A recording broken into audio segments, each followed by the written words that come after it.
ఇప్పుడే సోషల్ మీడియాలో ఒక వీడియో చూశానండి. ఆ వీడియోలో ఒక జర్నలిస్ట్ ఏం చెప్తున్నారంటే, మన జగన్మోహన్ రెడ్డి గారు ఒక టార్గెట్ పెట్టుకున్నారంట. ఈ కూటమి ప్రభుత్వాన్ని అంటే బీజేపీ, టీడీపీ, జనసేన 3 కలిసినటువంటి కూటమిని ఓడించి చూపిస్తారంట.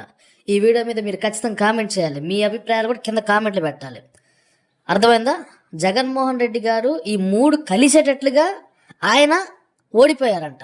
ఒక అతను చెప్తున్నాడు, జగన్మోహన్ రెడ్డి గారికి ఛాలెంజెస్ అంటే ఇష్టం అంట. ఈ కూటమిని ఓడించి చూపిస్తారంట.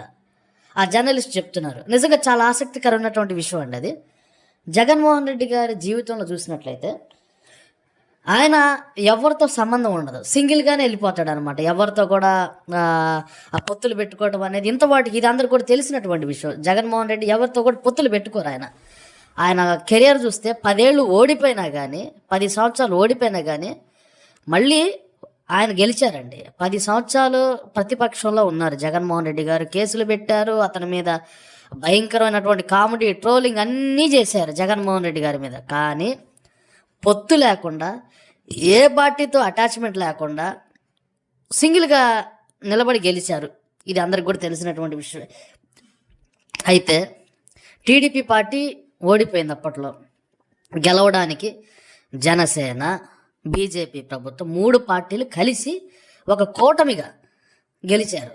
అయితే కొంతమంది కామెంట్ ఏం పెడుతున్నారు కింద, చంద్రబాబు నాయుడు గారు గెలవడానికి main reason 100% reason Pawan Kalyan garu అంట. మళ్ళీ చెప్తున్నాను, చంద్రబాబు నాయుడు గారు ఈసారి గెలవడానికి main reason 100% reason Pawan Kalyan garu. Yes, ఎందుకంటే ఎందుకు పవన్ కళ్యాణ్ గారు వాళ్ళు గెలిచారంటే, ఇక్కడ మీరు అబ్జర్వ్ చేశారా, సినిమా పరిశ్రమ నుంచి అలాగే జబర్దస్త్ టీం వాళ్ళు అందరు కలిసి పవన్ కళ్యాణ్ గారికి సపోర్ట్ చేశారు.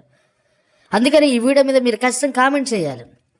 సో ఒక 10 మంది కలిసి కూటమి ప్రభుత్వాన్ని గెలిపించారు. జగన్మోహన్ రెడ్డి గారికి ఎటువంటి సపోర్ట్ లేదు.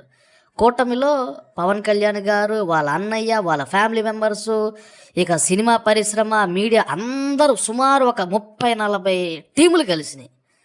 ఆ టీముల కలయికతోనే కూటమి ప్రభుత్వం గెలిచింది. ఇప్పుడు జగన్మోహన్ రెడ్డి గారు ఏమన్నారు, నేను అంటే ఆయన అన్నారంట, నేను ఎవరితో సంబంధం లేదు, సింగిల్గా మళ్ళీ కూటమి ప్రభుత్వాన్ని ఓడించి చూపిస్తానన్నారంట.